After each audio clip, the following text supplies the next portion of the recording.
Hello and welcome to the first episode of this podcast.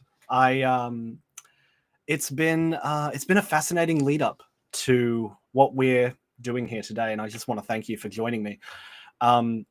It's funny when you're ready to start something new. You have the dreams, you have the ideas, but it's really challenging when it first comes to that rubber meets the road kind of time. And this is no different. Last week I was planning to do this, and many other times in the past. I got like the camera and the microphone like a year ago, and then I thought background, the walls, they're a bit yellowy. I think I should paint my walls, and it's amazing how the mind will conjure up ways to delay the inevitable. Starting something new is as good a place as any to start this podcast. Now, in the brief promo that I released a week or a week and a half ago, I mentioned that part of the intention for this podcast is to invite on various people that I've met along the way, people who I'm still meeting, and discussing, amongst other things, their experience, their journey, their insights as they've walked with God in our modern context. But it's more than that. Like many of these people, myself included, we've learned lots of things over the years. And today it's more of an intro.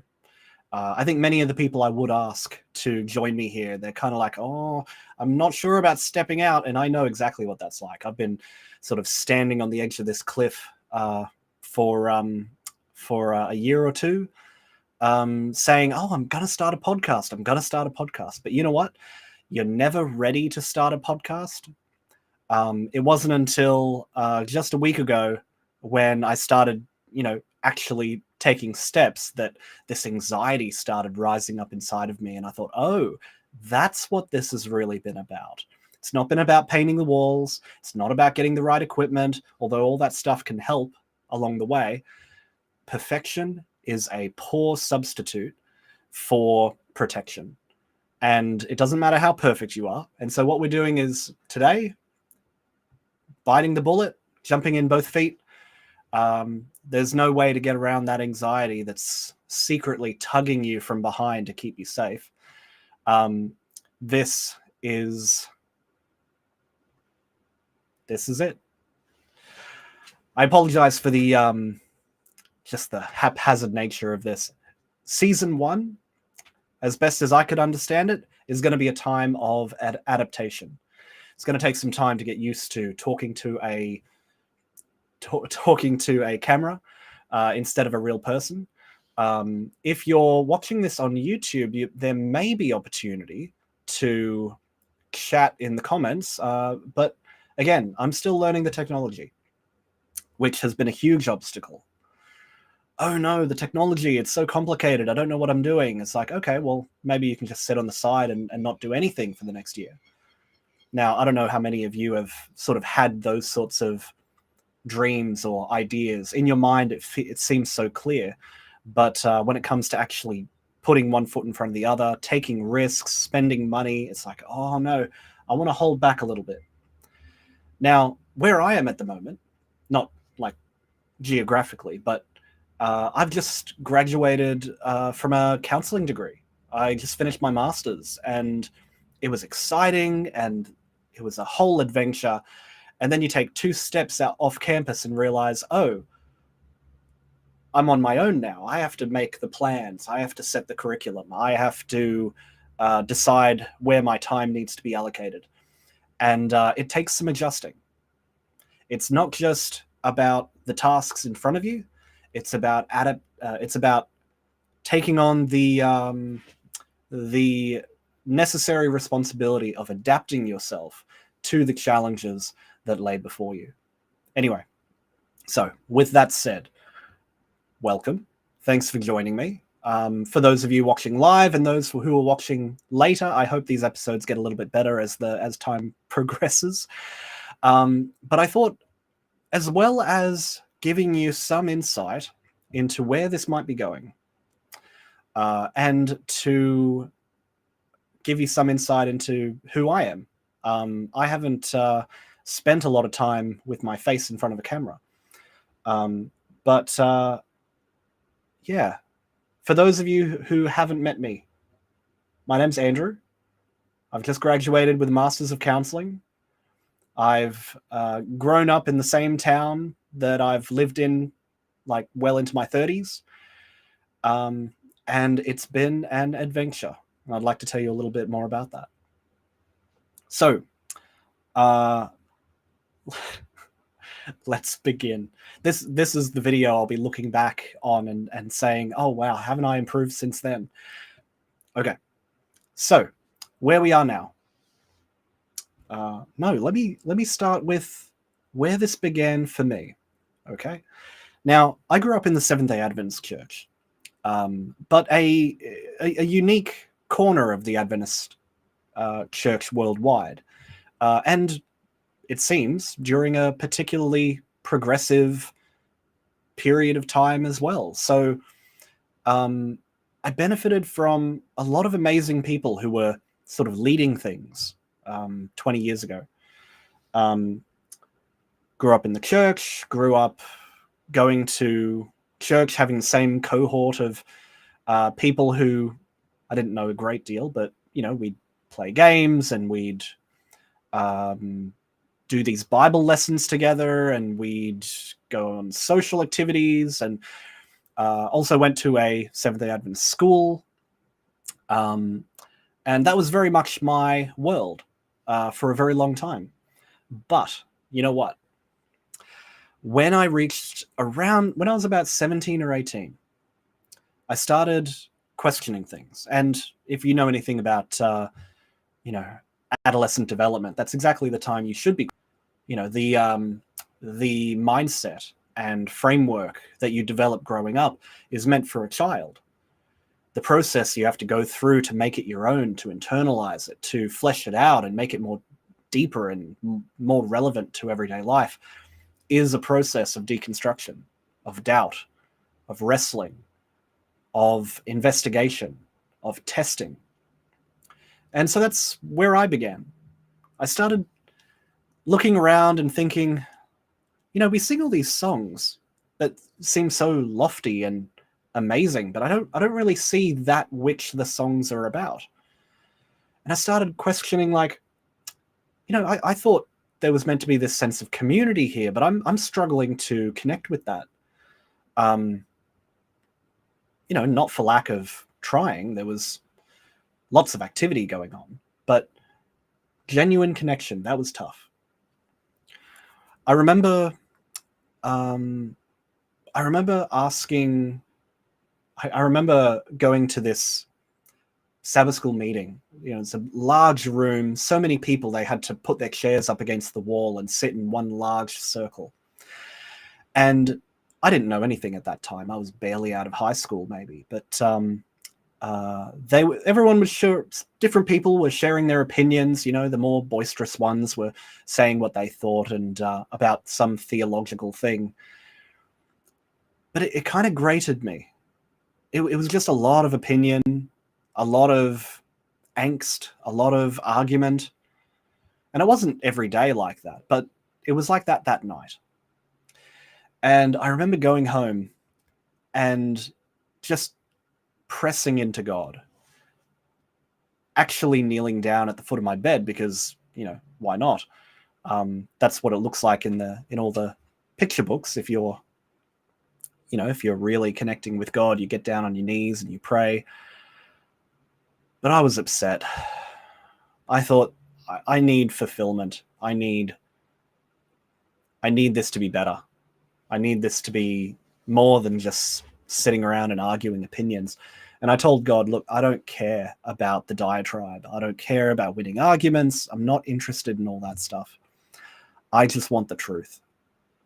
And I just pressed into God, and I thought it didn't, there was a lot of stuff that just didn't matter. But as time went on, I started finding myself exposed to things that rang true, you know? Like different speakers and pastors and authors. I'd come across these things and it's like this has substance to it. This has weight. This is meaningful. And sometimes it would ring so clear that it would actually shock me out of whatever, you know, passive stance I was in at the time. It was an interesting time in those days, not knowing where I was going, but pressing forward and going off to lonely places where I could just vent to God about how I was feeling and how lost I felt, and God's got big shoulders; He can listen to all that. But I wanted something more real, more substantive. I remember exactly where I was, walking, just pacing around the church one day, thinking, you know, I'd been handed this theological package growing up that I don't think even I understood. But here are all the beliefs, here are all the things that you need to, these are the important doctrines to hold on to. And I thought, you know, none of these are really doing it for me. It's not that I disagreed with any of them. I didn't know them well enough to disagree with them. But they just weren't getting me to where I needed to go. You know, I imagined that I sort of felt within myself, I'm not, after like 17, 18 years of life, I'm not the person who's capable of stepping out into my life and making it what I want it to be. And so in this rare moment of wisdom, I thought, oh, so maybe I need to become that person who's capable of, you know, ordering his life. Now, I remember where I was when I started rethinking this. It's like, okay, the doctrines that have just been handed to me that are secondhand, right? They're not getting me where I need to go. Why don't I just wipe the slate clean, right? Not hard to do because a lot of these things weren't terribly entrenched in the first place. But what if I started asking questions? What if I began with only two premises? What if I begin with this? I believe in God. That saves a lot of time. A lot of people start with, I need to prove God, and that's ambitious. That's a lot to take on as your first major task. I thought, no, I believe in God. We can get to why later on. But then I thought, and I believe he's the God described in the Bible. It's like, okay, you got to start somewhere. Let's start with those two things. And so I started asking questions, and I talked to the associate pastor and had a list of things that didn't quite make sense to me. And his name was James, I believe. James, if you end up watching this, shout out to you. He did something that I don't think I'd ever received before from an adult growing up. He gave me a voice. He gave me space in his office every, week or two to really unburden myself of these questions and frustrations and difficulties.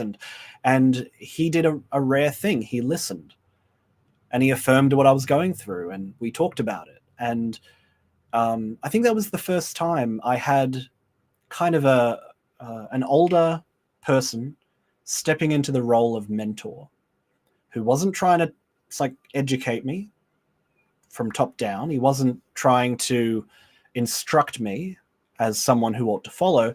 He was coaching me.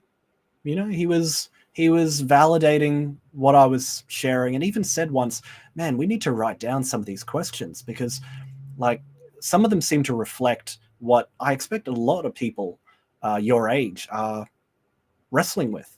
And I thought, oh, well, that's very affirming. We never ended up writing them down. But yeah, I've had many mentors like that. Some of them I still stay in contact with. And I began pressing into God. I remember one of the first things I did was I noticed how at church, or the youth program before church, we'd have a circle of maybe 7 to 8 young people my age, and one adult person who was sort of leading out, maybe even a theology student from up the road. And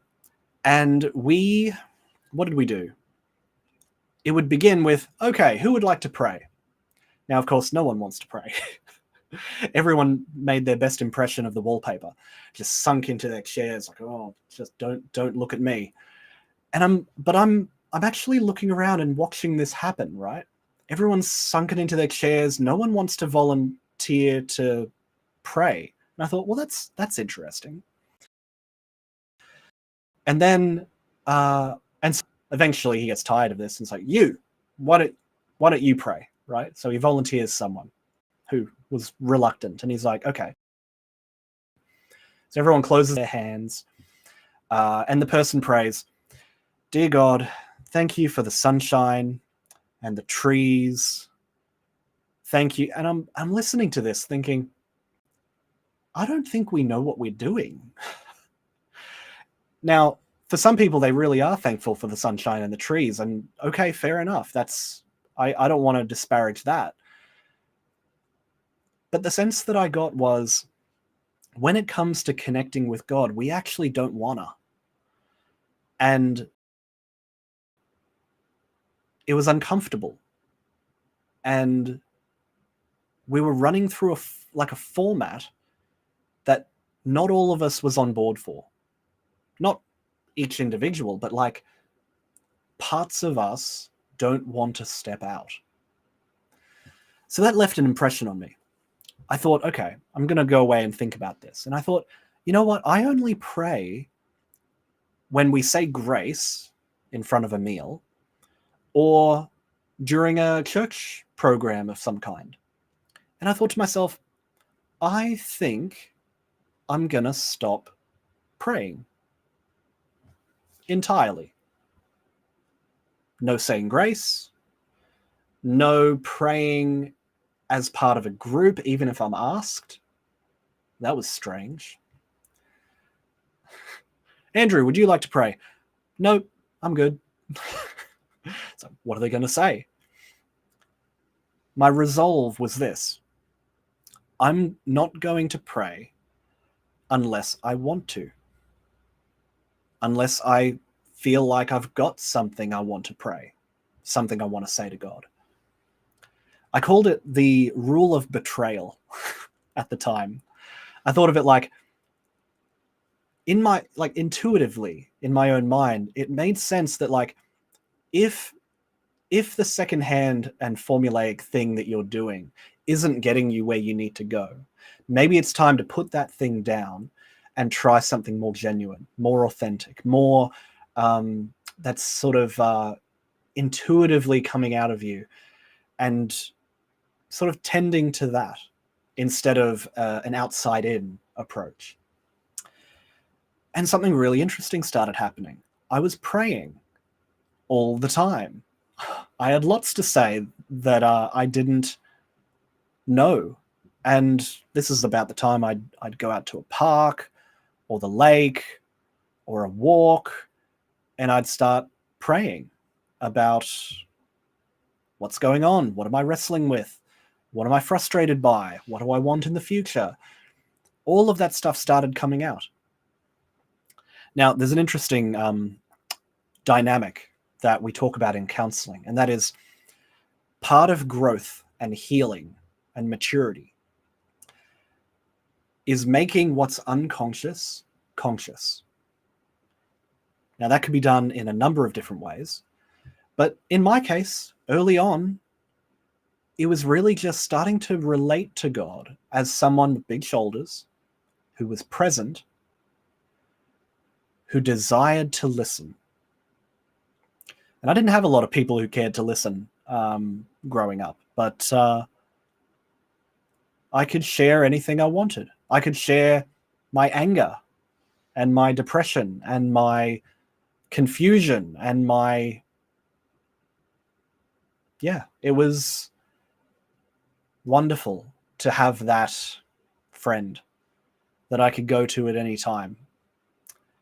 Yes, he was the strong silent type, but it was important to me to have someone like that on my team.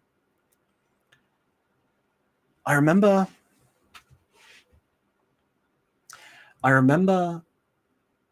I was sitting at my bedside window one time, one night, looking up at the stars, reading my Bible a little bit, praying. And I come to that part in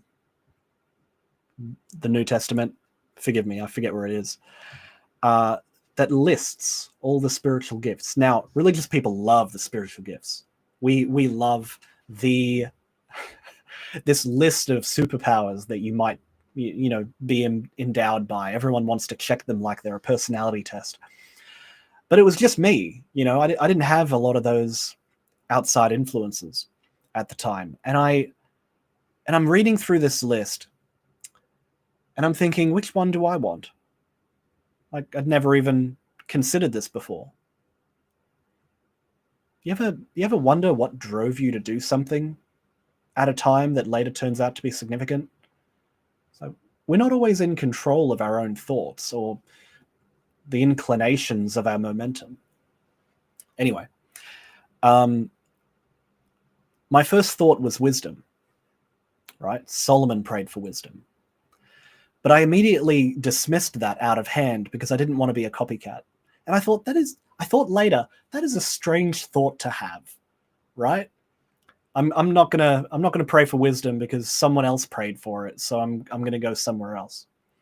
But I think that might reflect something of my my early kind of creative detour from the status quo. Anyway, I prayed for knowledge.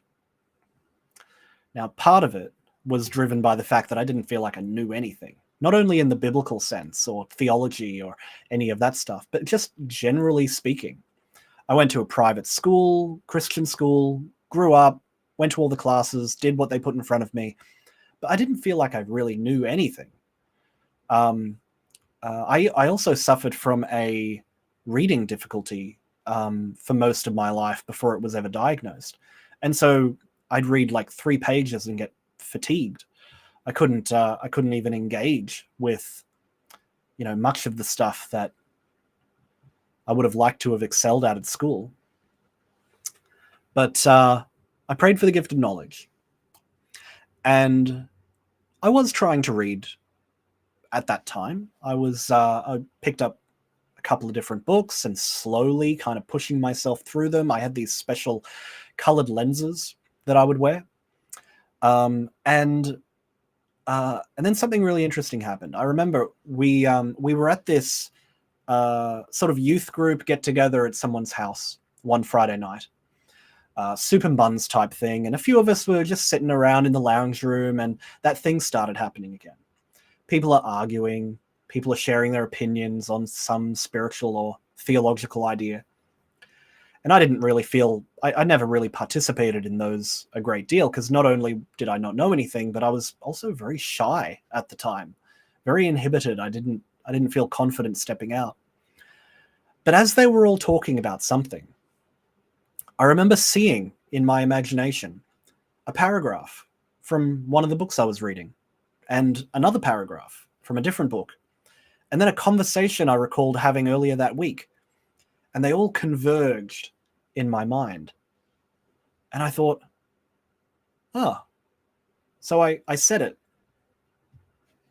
And the conversation died. And I just, I'm so sorry. I killed the conversation. And this happened a number of times over the next couple of months. And eventually I turned to my friend and asked, hey, did I say something wrong? And he says to me, oh no, you've hit the nail on the head. We've got nothing else to add. And I thought, I might have something here, but it's going to take some time to learn how to use it. And I remember learning, piecing ideas together, um, trying to understand things that were never adequately explained to me before. This became a big part of my journey, especially early on. My tradition was very knowledge based. And so naturally, I lent into that form of religious devotion and found God leading me in what I wrote, in what I read, teaching me all sorts of things and pressing into God and listening to a sermon or two that I found online, and it just sort of having that ring to it, having that there's something like reliable about this. What I actually discovered was I need a criteria for searching, for for deciding what I'm going to watch, what I'm going to read, what exactly am I looking for exactly. And I gave it a name. I called it maturity. I didn't have it, but I saw people who had it. Something about them, there was some genuineness, some groundedness, some inner authenticity that shone out of them that told me this is a person who's real. You know what I mean? C.S. Lewis wrote a book called The Great Divorce. It's this allegory about a man in hell who is on his way to essentially heaven. Now, hell isn't the picture that you typically think of. It's actually this large, sprawling, grey city. And the reason it's so big is because everyone who lives there hates their neighbors, and so they keep building houses further and further away from one another.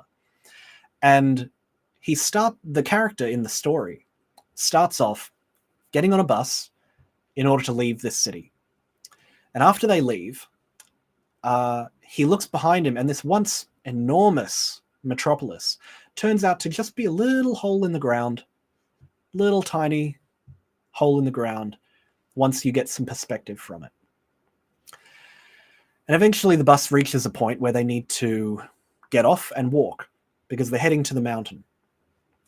And they get off, and what they realize is not only are they ghosts, sort of see-through, insubstantial, but the grass is so much realer than they are that stepping on it, their feet don't press the grass flat, and it hurts to walk on because the grass is sticking up like spikes.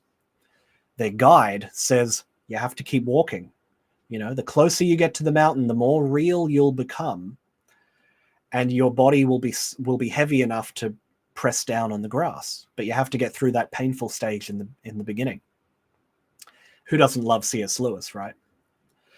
But it was that kind of realness that I discovered early on was what I wanted, was what I was looking for. In the pastors I would listen to, in the authors I would read, I'd be constantly scanning for those types of people. And those types of people can be found in all kinds of denominations. There were evangelical pastors, popular and renowned. There were Quaker authors, surreptitious and niche. There was a 16th century monk whose book I came across. And all of these different people, they'd discovered something real about faith, about life, about themselves walking with God. And so I'd learn from each of them. Any particular church's denominational doctrines didn't really seem that important to me. And that stuff would come up, and sometimes I'd say, okay, it's as good an interpretation as any. And sometimes I would think, that doesn't make sense at all. I still don't get it. But it started putting me on a weird path. that surrounded by Adventists in an Adventist community, going to an Adventist college at that point, but asking very different questions. I remember years later, a close friend mentioned to me, "I don't think you were ever an Adventist. You don't think like they do. You don't value what they focus on all the time. You're totally focused on something else." And in retrospect, he was kind of right. Like, I always thought to myself, I grew up in an Adventist context, but I hadn't learned how to be Christian. And being any denomination without first being Christian, I think that's a mistake. It's like you get this video game, and you love this video game, and you think, oh, this game there needs to be more to this game, right? So you go out and you buy an extension, right? And you install the extension on your computer, and say, oh, this is fantastic. There's more levels, there's more weapons, there's more adventure. And then your friend sees, and they're like, oh, look, that's so amazing. I want to play it. Can I borrow the game? And you're like, oh, sure, here's the extension. Well, the extension's not going to work without the original, or at least that's how it used to work. Christianity seems to be much like that. We've spent the last 2,000 years trying to reconstruct a faith that we've lost bits and pieces of along the way. I think that's fair to say. And every new generation is asking different questions, studying deeper, standing on the shoulders of those who went before, and developing these deeper notions of what the story is that's being told. And I grew up with the extension, but I didn't have the original source. I didn't know how to trace things back to the original. And then you find out that kind of the mainstream Christianity is itself incomplete. We're still learning things about reading the Bible from the mindset and worldview of a Hebrew from the first century. We're still learning things about language and how the English translation is a good first step, but there's so much depth there that we missed because the Bible was written with totally different writing conventions than what we have in the modern day. We're separated from what happened in the biblical narratives by 2,000 years on the other side of the planet in a whole different philosophical and linguistic context, different culture, different apprehension of history. And so part of my journey has been sort of learning what I can about that stuff. Helps that I live next to a university and that I could check in with some of the lecturers every now and then and ask questions and run ideas past them. Hey, I've heard this. What do you think of it? And always pressing into God seems to be involved somehow. I want to relate to him as someone who can and does have a real impact on my life. I've sort of been reflecting on that lately, actually. I've been reflecting how I've met many people who... The church is full of people who have a personal, humble connection with God. They feel deeply about it. I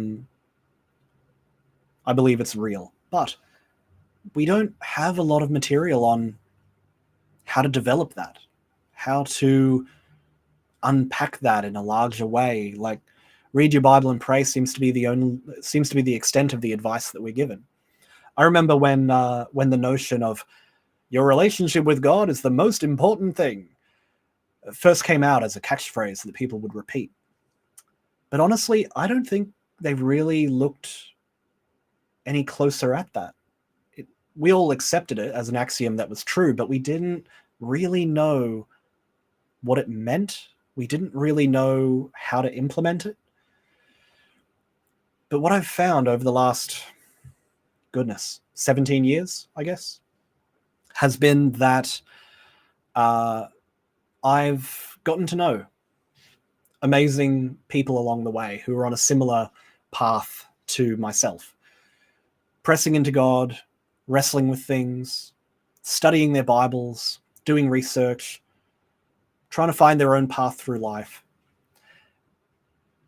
And their faith was the major vehicle forward for them. When we got together, I think most of my friends were this way. Most of the friends that I made early in my adult life were of this persuasion. We'd talk about the spiritual journey. We'd talk about what we're learning, what we're wrestling with, what God seems to be teaching us right now.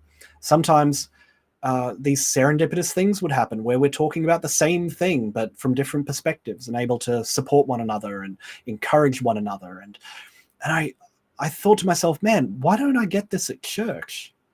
This seems to be the fellowship that really helps me come alive with this stuff, really helps me kind of understand where I am, where I'm going, helps me unpack all this depth and wrestle with things. Like these conversations, these D&Ms were the richest part of my experience.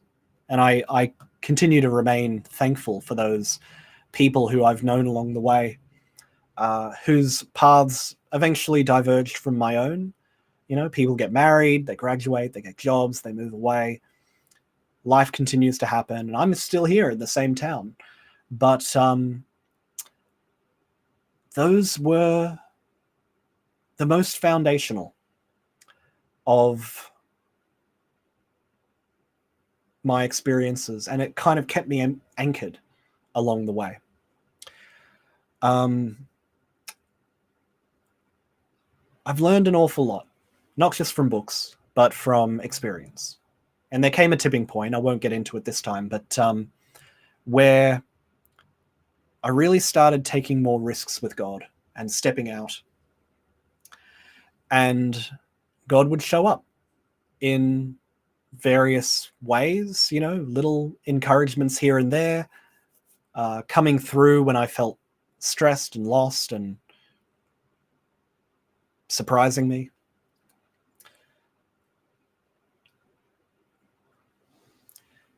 It's this kind of thing that makes life an adventure, is that you enter into this heroic journey with God and he transforms you from whatever you started out as into more of who you are, more authentic, more mature, more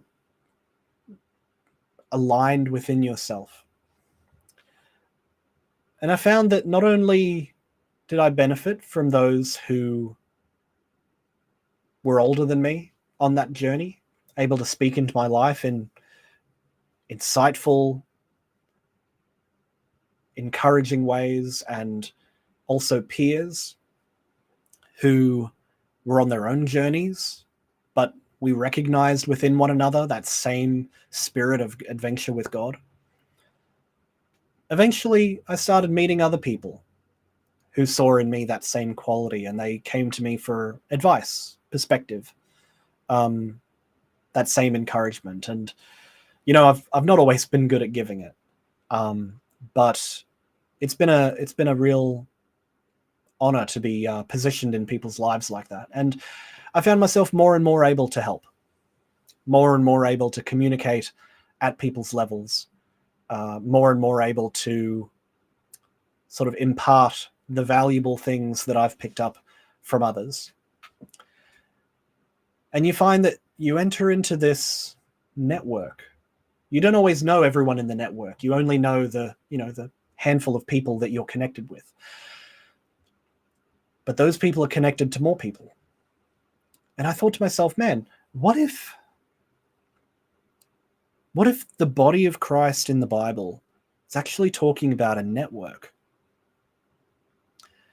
And you can have a network of groups that meet, families, businesses,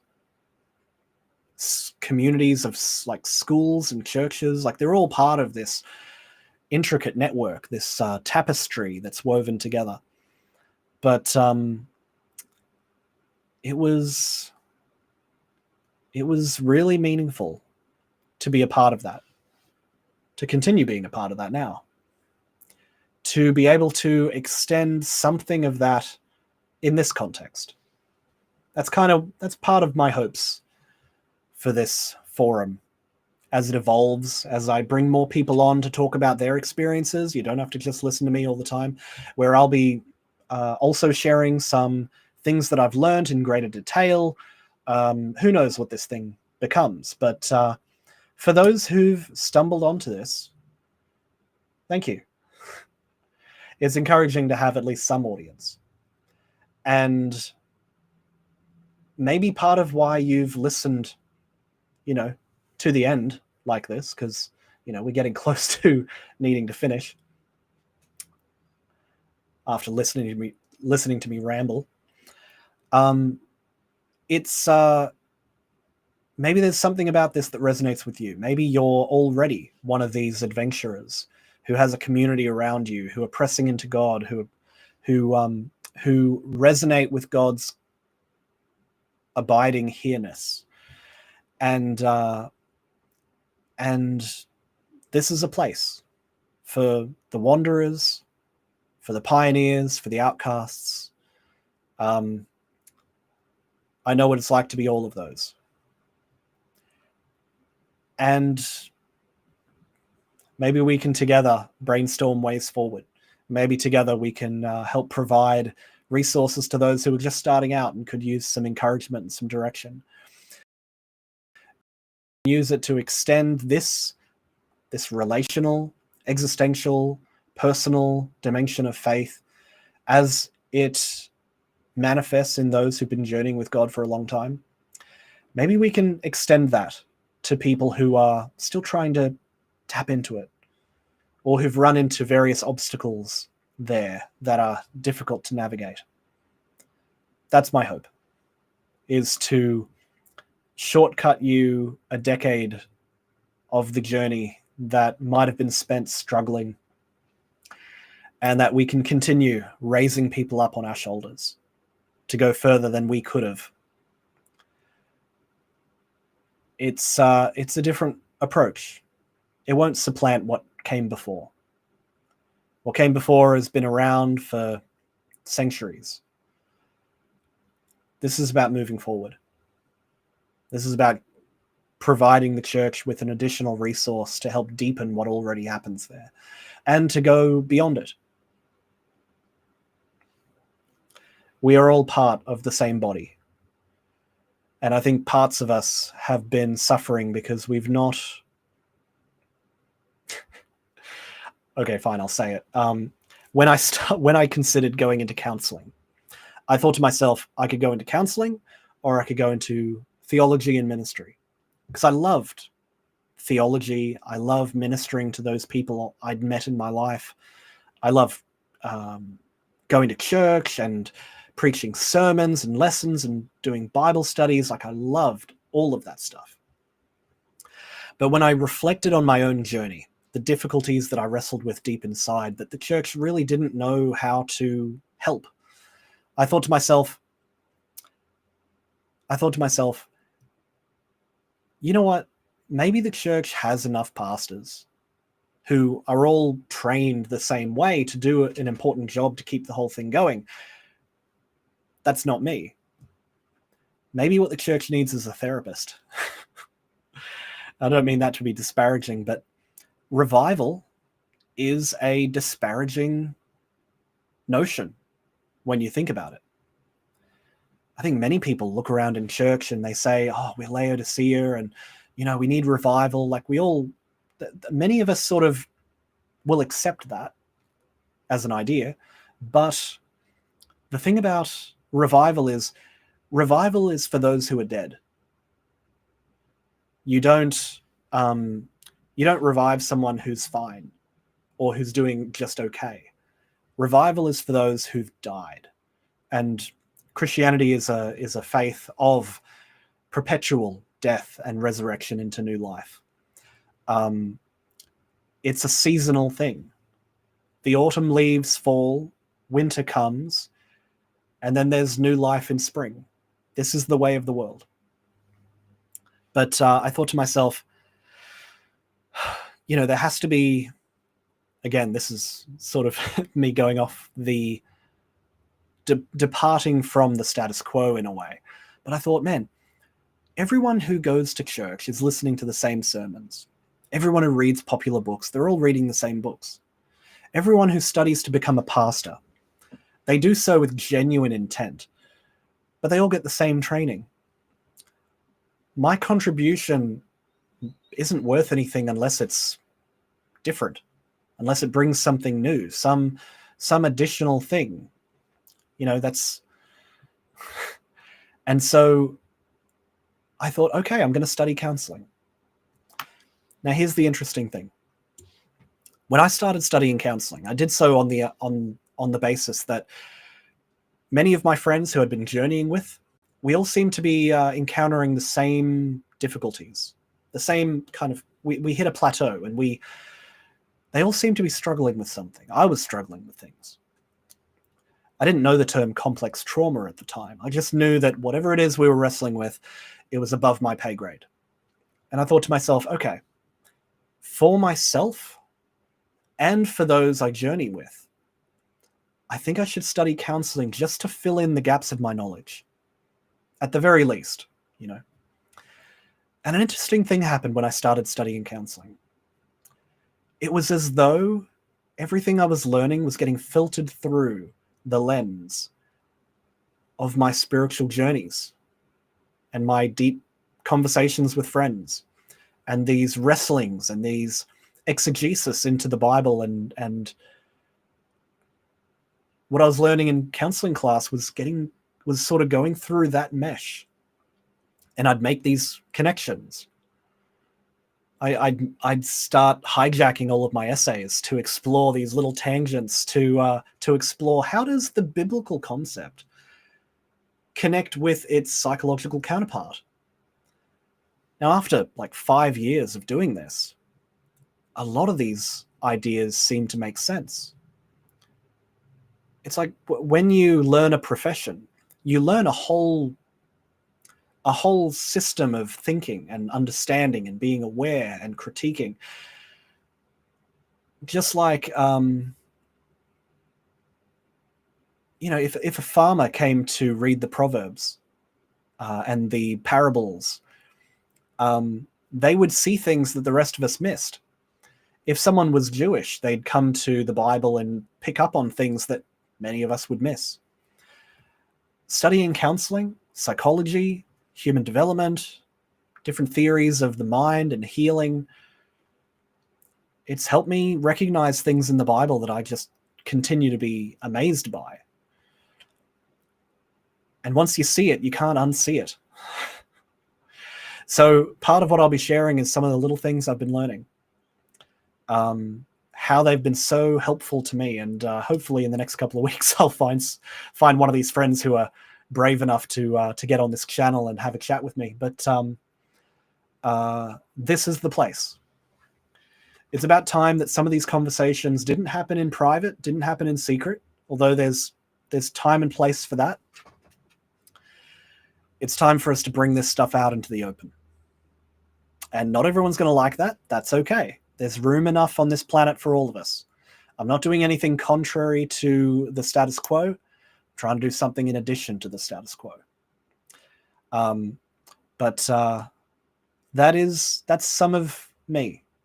Those are some of the stories that have helped forge who I am over the years, focusing more on my early development. But you've probably got stories of your own, or know someone who experiences God as a genuine participant in their life. When they pray, it actually feels like God's in the room. Or when they read the Bible, it feels more relaxed, more genuine, more relatable. That is part of the journey of becoming real. The closer we get to the mountain, the more substance we appear to have. That's exactly the experience of journeying with God. He is the most real person. And those of us who've experienced that, on the one hand, want nothing more than to share it with other people. And on the other hand, find it really hard to articulate. But I've found that when you meet someone who gets it, I've met other people who get it. I've met people who are surprised that I get it. It's like when you've experienced it, when you have that, when you've walked through the narrow gate and you get it, it's almost a relief. It's like, oh, finally, someone else. It's like meeting another Australian when you go overseas. It's like, oh yeah. You become fast friends because you both had the same experience. Anyway, we're getting close to an hour now, so didn't plan to ramble so long. But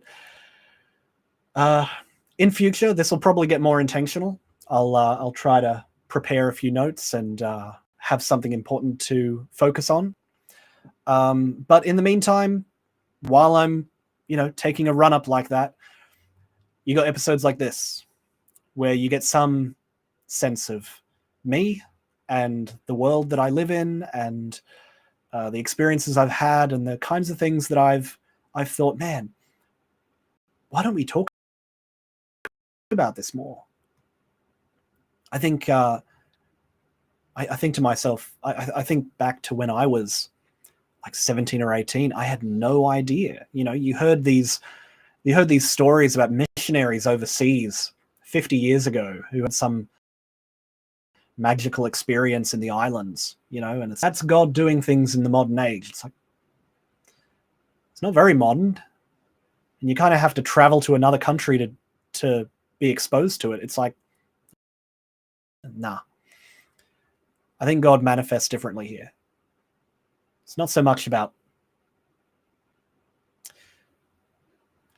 what it is about. Is God meeting us heart to heart? Excuse me. God meeting us heart to heart. And if the heart is the place that we keep our deepest wounds, it's also the place where we encounter relationship with God.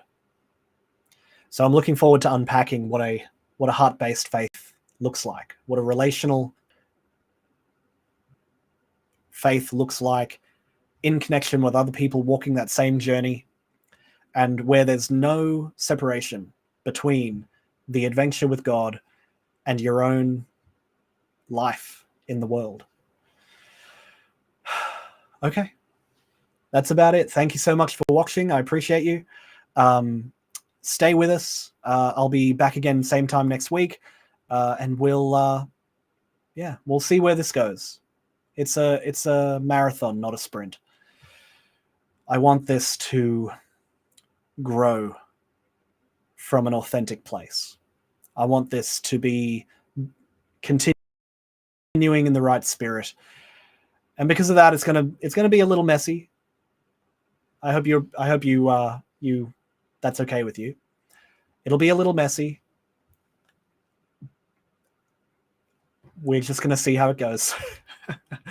By season 2, we'll have it all sorted out. So thank you all so much for watching.